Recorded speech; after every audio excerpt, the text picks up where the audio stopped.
नमस्कार दोस्तों, स्वागत है आपका मेरे YouTube चैनल जीएस प्लैनेट पर। आज हम लोग 10 जुलाई 2021 के महत्वपूर्ण खबरों और उन पर आधारित प्रश्नों को हल करेंगे। देखते हैं पहला प्रश्न आज का। हाल ही में लॉन्च हुई लाइट ऑफ एशिया के लेखक कौन है?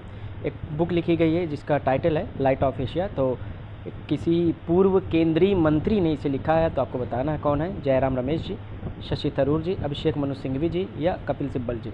इस सब चारों के चारों कांग्रेस के नेता हैं। ठीक है, तो जयराम रमेश जी जो कि 2009 से 2014 के बीच में पर्यावरण मंत्री थे कांग्रेस की सरकार में, यूपीए की सरकार में। उन्होंने ये पुस्तक लिखा है लाइट ऑफ एशिया। अब यहाँ पर एक प्रश्न जो बन सकता है, हिस्ट्री से क्वेश्चन बनता है कि लाइट ऑफ एशिया किसे कहा जाता है। तो लाइट ऑफ एशिया किसे कहा जाता है बच्चा? महात्मा बुद्ध को कहा जाता है। किसको कहा जाता है? महात्मा बुद्ध को लाइट ऑफ एशिया कहा जाता है। Clear? Exam sorry, Mahatma Buddha को लाइट ऑफ एशिया कहा जाता है। ये आपको पूछा जा सकता है। ठीक है, तो इसी को देखते हुए एक पुस्तक लिखी गई है, थोड़ा जान लेते हैं। सॉरी।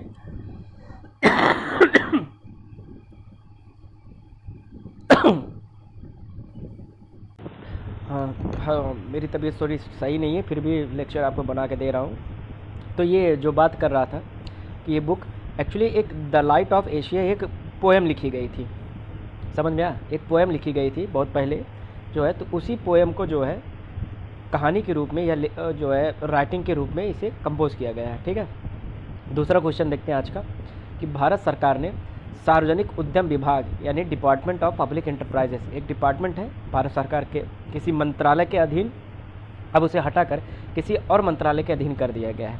तो आपको बताना है कि भारत सरकार ने सार्वजनिक उद्यम विभाग को किस मंत्रालय के अधीन कर दिया है। भारी उद्योग मंत्रालय यानी हैवी इंडस्ट्री मिनिस्ट्री, वित्त मंत्रालय यानी फिनेंस मिनिस्ट्री, उद्योग एवं व्यापार मंत्रालय यानी कि ट्रेड एंड कॉमर्स मिनिस्ट्री, गृह मंत्रालय यानी कि होम मिनिस्ट्री। तो कहाँ पे कर दिया गया है? सही आंसर है इसका वित्त मंत्रालय। देखिए, पब्लिक एंटरप्राइजेस समझते हैं आप लोग?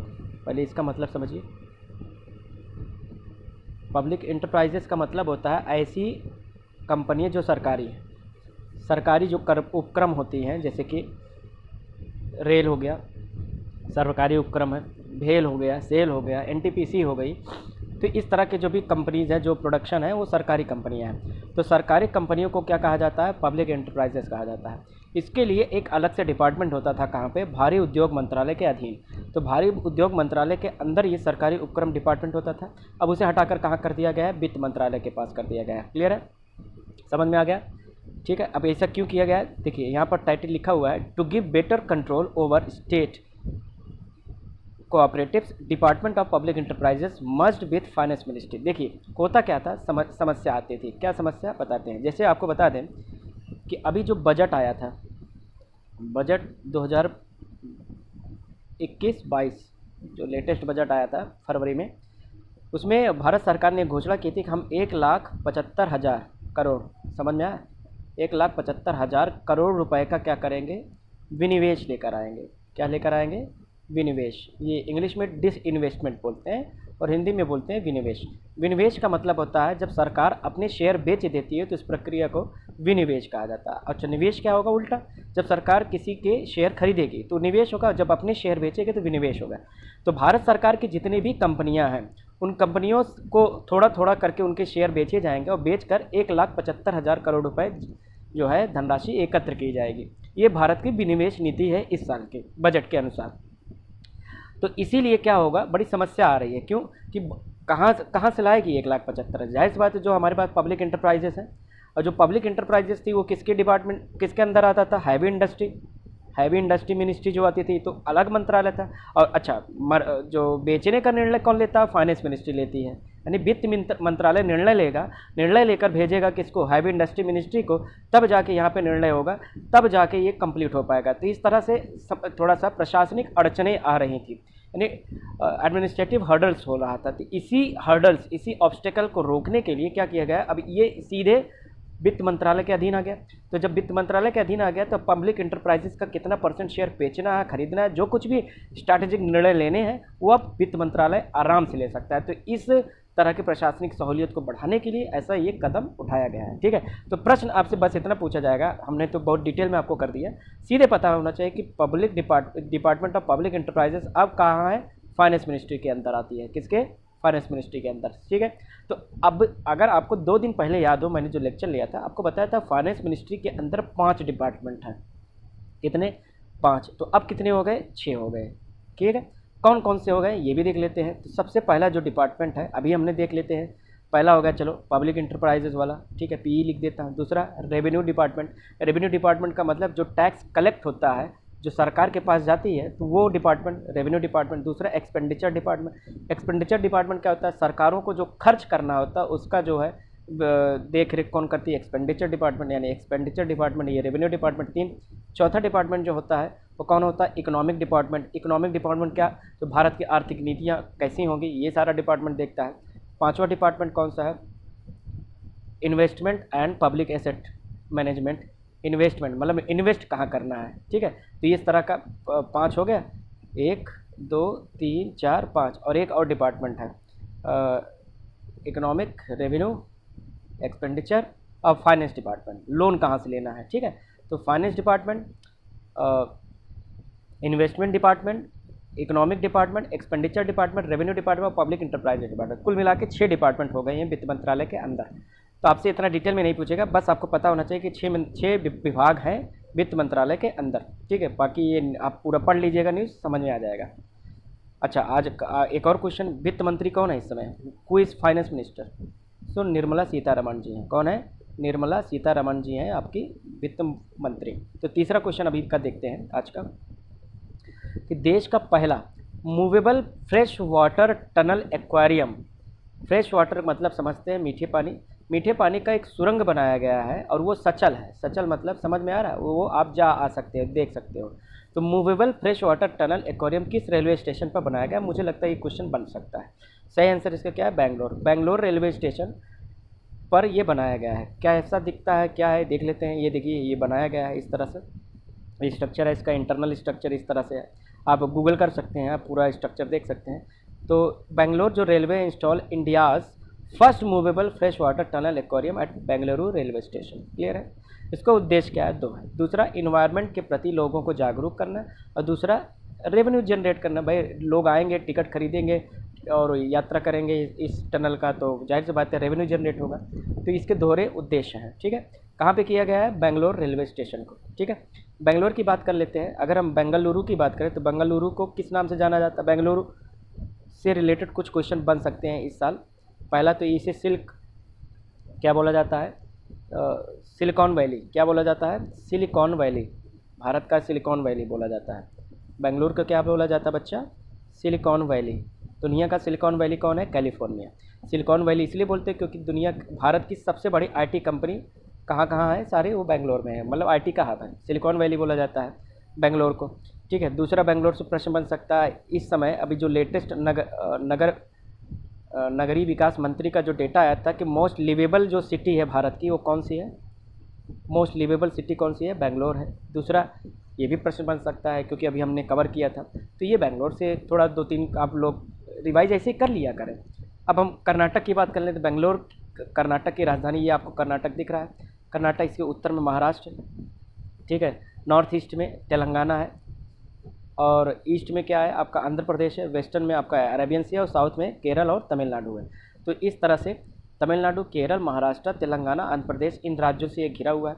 कर्नाटक की राजधानी क्या है? बेंगलुरु है। ठीक है, इसके चीफ मिनिस्टर कौन है? BS येदियुरप्पा जी हैं। गवर्नर कौन है? थावरचंद गहलोत, अभी लेटेस्ट बने हैं। ठीक है, इससे पहले बुजू भाई शाह थे, अब उनको हटाकर थावरचंद गहलोत बने हैं गवर्नर। नेशनल पार्क यहाँ पे 5 बहुत ही इंपॉर्टेंट नेशनल पार्क है। एक बांदीपुर, अंशी, नागरहोल, कुद्रेमुख और बनेरघट्टा। तो 5 महत्वपूर्ण नेशनल पार्क है कहाँ पर? कर्नाटक में। वर्ल्ड हेरिटेज साइट अगर विश्व विरासत स्थल की बात करें तो यहाँ पर विरूपक्ष मंदिर, क्या? विरूपक्ष मंदिर और हम्पी के जो स्मारक हैं ये 2 वर्ल्ड हेरिटेज साइट है। ठीक है, और बायोस्फीयर रिजर्व की बात करें तो यहाँ पे वेस्टर्न घाट वैसे भी महाराष्ट्र से लेकर केरल तक, तमिलनाडु तक फैला हुआ है, तो उसका कुछ हिस्सा कर्नाटक में भी पड़ता है, इसलिए ये भी है। तो ये थोड़ा सा रिवाइज हो गया। ठीक है, इसको देख लीजिएगा। अगला क्वेश्चन आज का चौथा क्वेश्चन कि दुनिया का सबसे ऊंचा, ये रेत लिखा है, रेत महल है ये, ठीक है, दुनिया का सबसे ऊंचा रेत महल किस देश में बनाया गया है? अभी रिसेंटली बनाया गया है, जिसे इंग्लिश में सैंड कैसल बोलते हैं। Sand castle, Sweden, Norway, Denmark, Belgium. तो सही आंसर इसका क्या है? डेनमार्क। डेनमार्क में दुनिया का सबसे ऊंचा रेत महल बनाया गया है। ये आपको फोटो देख सकते हैं, ठीक है, इंग्लिश में है। ये वर्ल्ड रिकॉर्ड बन चुका है कि इससे ऊंचा रेत महल आज तक नहीं बनाया गया है। इससे पहले जर्मनी में बनाया गया था, जर्मनी वाला अब रिकॉर्ड टूट गया है। इसकी ऊंचाई आपको पूछा नहीं जाएगा, फिर भी आपको पता होना चाहिए कितना है, 21.16 मीटर। कितना है? 21.16 मीटर। इससे पहले जो जर्मनी वाला था वो 17.66 मीटर हुआ करता था। तो डेनमार्क में सबसे ऊंचा रेत महल बनाया गया था, ठीक है। डेनमार्क की बात कर ले, यूरोप का एक महत्वपूर्ण देश है। ये आपका यूरोप का पूरा मैप है, दिख रहा है आपको, ये भी है, सॉरी, ठीक है। तो यहाँ पर आपको ये देखो, ये दिख रहा है आपको डेनमार्क, ठीक है। इसके देखो साउथ में क्या है? जर्मनी है, ठीक है, और ऊपर जो है ये स्वीडन है, ठीक है। तो एक्चुअल में ये स्वीडन इसके साथ बॉर्डर नहीं बनाता है, ये जुड़ा नहीं है यहाँ पर, ठीक है। यहाँ पर एक चैनल बनता है, ठीक है, एक चैनल है जो एग्ज़ाम में पूछा जा सकता है। आप लोग को बताना है कि डेनमार्क और स्वीडन को अलग करने वाला जो चैनल है वो कौन सा है। उनको पता है, कुछ बताएंगे नहीं बच्चे, क्योंकि देख के मुंह बना के बैठ जाते हैं, कुछ कमेंट वमेंट नहीं करते, एक आध बच्ची या बच्चा कोई कर देता हो। तो डेनमार्क और स्वीडन के बीच में जो चैनल है वो आपको बताना है। दूसरी बात, डेनमार्क में एक और चीज़ पूछा जा सकता है। जर्मनी और डेनमार्क के बीच में एक नहर बनाई गई थी जिसका नाम था कील, ठीक है। कील नहर 1895 में बनाया गई थी, जो कि क्या करता है, ये नॉर्थ सी है और ये बाल्टिक सागर है। तो नॉर्थ सी और बाल्टिक सागर को जोड़ते हुए ये बनाया गया था। क्या आपका, फिर से कलर चेंज कर देते हैं।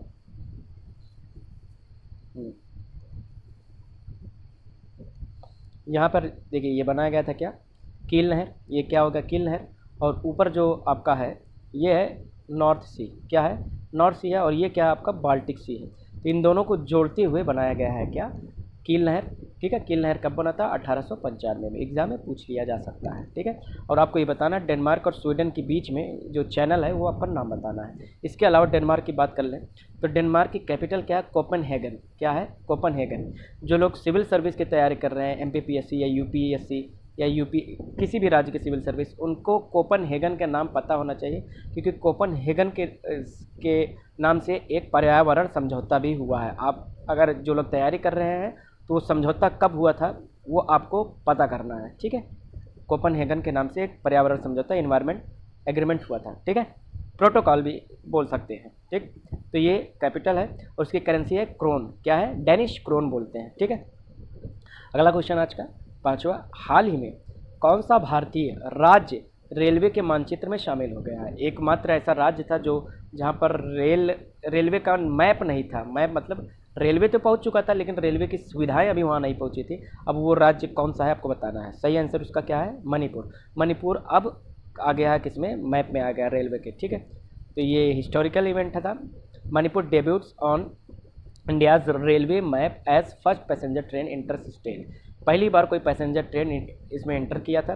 तो ये न्यूज़ है, एग्जाम में पूछा जा सकता है। बाकी इसके डिस्क्रिप्शन में नहीं जाएगा कि 11 किलोमीटर की वो ट्रेन चली थी, ठीक है। कौन सी ट्रेन थी? वैसे राजधानी एक्सप्रेस थी, यहाँ पे लिखा हुआ होगा, ठीक है। राजधानी एक्सप्रेस थी जो असम के सिलचर से यहाँ से चली थी और वैन गाई चुम्पाओ रेलवे स्टेशन पर पहुँची थी, ठीक है। तो ये मणिपुर के लिए बहुत ही हिस्टोरिकल इवेंट था। मणिपुर के बारे में बात कर लेते हैं। ये आपका नॉर्थ ईस्ट का मैप है पूरा, ठीक है। ये अरुणाचल प्रदेश को मणिपुर की लोकेशन, ये येलो कलर का आपको मणिपुर दिख रहा है। इसके उत्तर में नागालैंड है, दक्षिण में मिजोरम है और ये असम है। तो ये 3 राज्यों से घिरा हुआ है। और इधर अगर हम ईस्ट की बात करें तो म्यांमार देश आ जाता है, ठीक है। तो नागालैंड याद रखिए, देखो कभी कभी पूछता है, नमामि याद रखिएगा, ठीक है, तो याद हो जाएगा। नागालैंड, मणिपुर, मिजोरम और ऊपर है ही अरुणाचल प्रदेश, वो आपको पता ही रहता है। नमामि याद रहेगा तो आपको क्रम याद रहेगा। मणिपुर की राजधानी क्या है? इम्फाल है, आपको पता होना चाहिए, यहाँ पे लिखा हुआ है। मणिपुर के चीफ मिनिस्टर कौन है? एन वीरेंद्र सिंह जी हैं। और वहाँ के गवर्नर कौन है? नजमा हेपतुल्ला जी हैं। और वहाँ की जो सबसे महत्वपूर्ण जो नेशनल पार्क है वो है केओबुल लामजाओ। ये छोटा सा नाम है, Keibul Lamjao only floating national park. Only floating national park मतलब ये भारत का एकमात्र तैरता हुआ नेशनल पार्क है। क्या है? तैरता हुआ नेशनल। अब कहो गुरुजी ये तैरता कैसे है पार्क? एक्चुअल में क्या है, वहाँ पर एक झील है जिसका नाम है लोकटक झील। क्या क्या झील है? लोकटक। एक मिनट, इसको थोड़ा सा इधर ले लेते हैं, ठीक है। यहाँ पे आ नहीं रहा है, ये आपको दिख रहा होगा लोकटक झील। तो जो लोकटक झील है, ठीक है, तो उस लोकटक झील में बहुत सारे प्लांट्स हैं, बहुत सारे एनिमल्स हैं, तो पूरे झील को नेशनल पार्क घोषित कर दिया गया है। समझ में आया? तो जो नेशनल पार्क है उसका नाम है केवुल लामजाओ, लोकेशन क्या है? लोकटक झील। ये सब कहाँ पर है? मणिपुर में है। ठीक है, तो मणिपुर में ये इतना क्वेश्चन आपको पता होना चाहिए। ठीक है, इसके अलावा आज 5 क्वेश्चन थे, पाँचों को हमने हल किया। कहीं कोई डाउट हो तो निश्चित तौर पर बताइएगा। पीडीएफ आपको डिस्क्रिप्शन में लिंक मिल जाएगा, उसे आप क्लिक करके पीडीएफ सेव कर लीजिएगा। तो आज के लिए इतना ही। Thank you.